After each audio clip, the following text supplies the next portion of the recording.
dit extraire l'intrinsèque, nous avons, disais-je, utilisé un graphique nommé diagramme différentiel. Ceux de mon âge et certains apprenants d'aujourd'hui connaissent qu'en mathématiques, il existe une figure géométrique appelée le repère orthonormé qui nous a permis de bâtir notre raisonnement par le diagramme différentiel que voici. Voici le diagramme différentiel.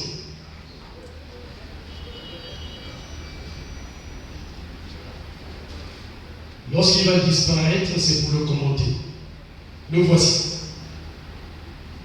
En fait, nous avons ici, sur l'axe vertical, présenté le volume de chaque séquence. Sur l'axe horizontal, nous avons ici le volume de chaque séquence représentée. La séquence numéro 1, la séquence numéro 2, et ainsi de suite. C'est ça que nous avons appelé diagramme différentiel. On peut appeler cela aussi graphique.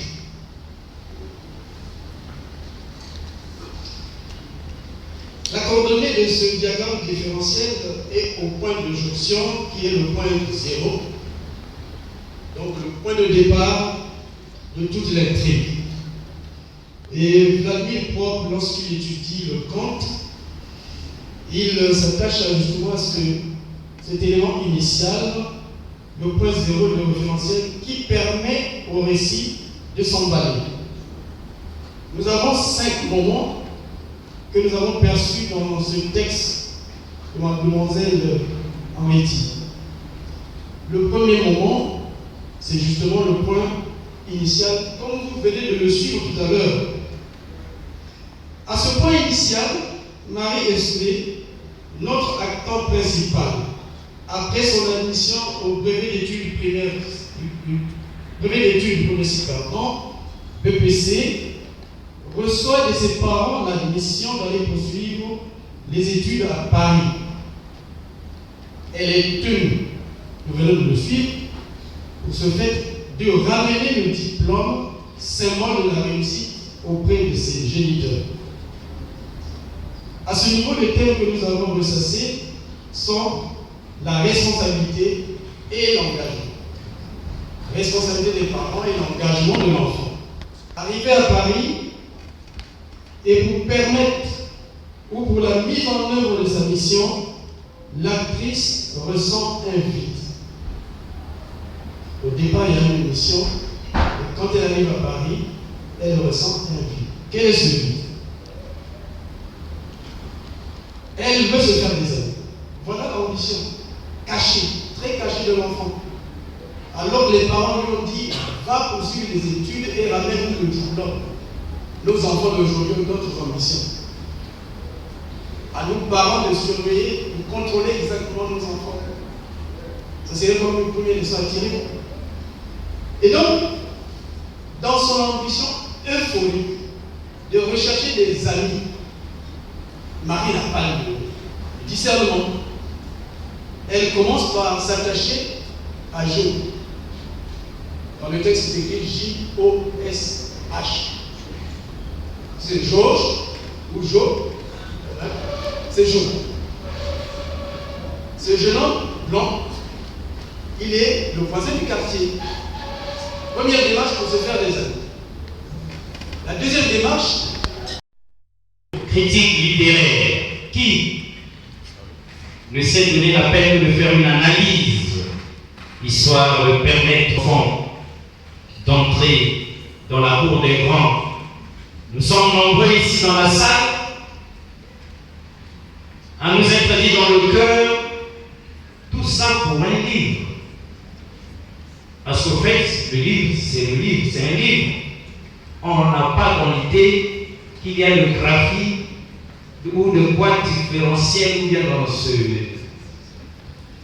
cet objet-là.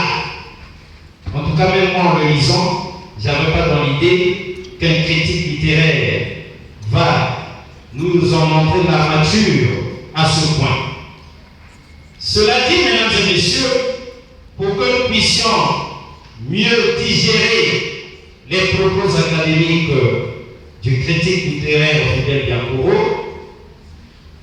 nous appelons le slammer Dixon Laos Bibi et Salé pour qu'ils viennent nous lire en slam 2 ou 3 passages de son choix de ce livre, pas comme les autres. Je ne me prendrai pas ici dans les excuses. Les diverses analyses et critiques, les points de vue méritoires et contradictoires, subjectifs, objectifs, que je viens d'entendre ici par ces éminences qui meublent le podium, et bientôt par vous, chers lecteurs, ces différents discours sont pour moi, et soyez-en sûrs, des additionnels qui vont limer mon pinceau pour mes futures productions.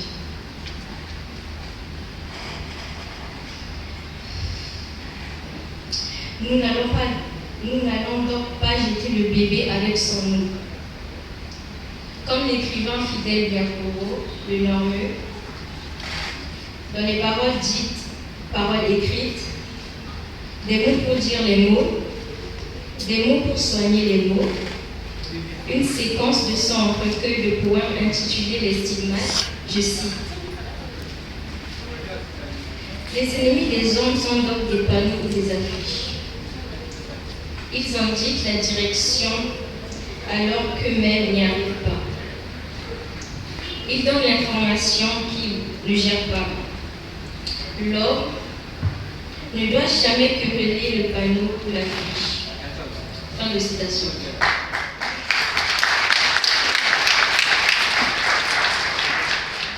Pour terminer, acceptez avec Antoine de Saint-Exupéry que si tu diffères de moi, loin de me léser, tu m'enrichis.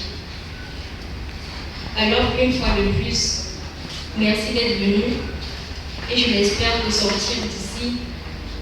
Nous allons tous nous enrichir les uns les autres. Merci pour votre attention.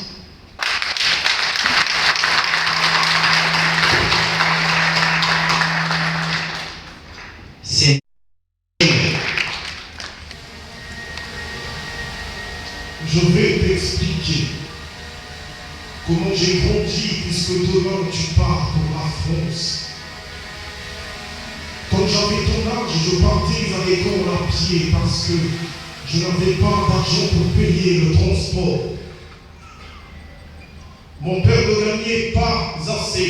Ma mère à laquelle tu ressembles est décédée quand j'étais très jeune.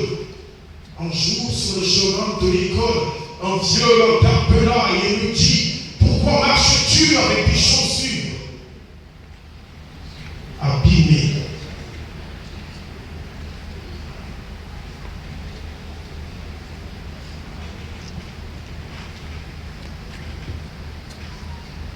Et où vas-tu avec ces vêtements déchirés?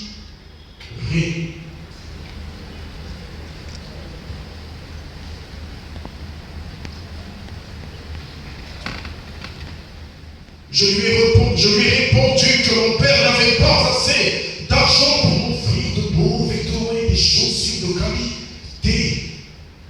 Il a trop de charges. Alors, il me dit que j'étais un jeune, courageux et chanceux et que je devrais épouser une femme riche et intelligente. Après papa et maman, les officiers supérieurs et directeurs généraux de la gendarmerie, pour honorer votre vie, monsieur le conseiller, apôtre de la culture Elsa Debout, très bien, merci beaucoup.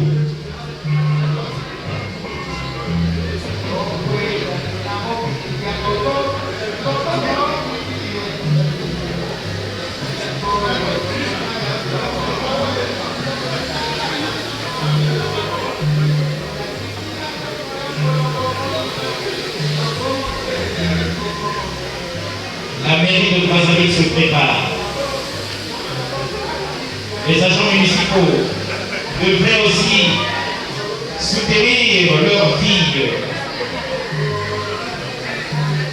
et par devers eux, nous aurons les parents amis et connaissances.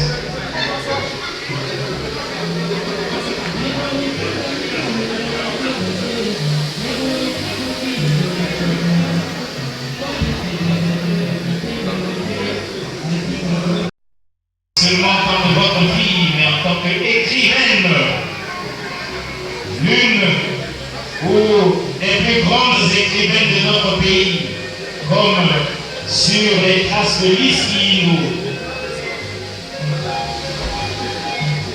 et sur les traces de beaucoup d'autres dames de chez nous.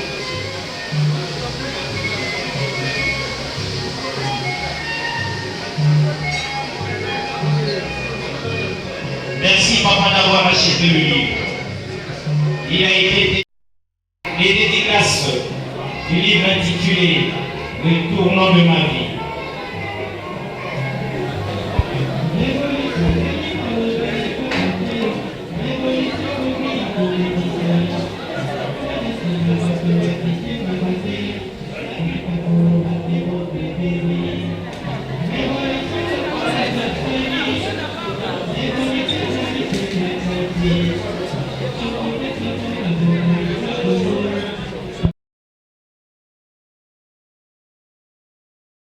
Vision Web Info. J'aime Vision Web Info.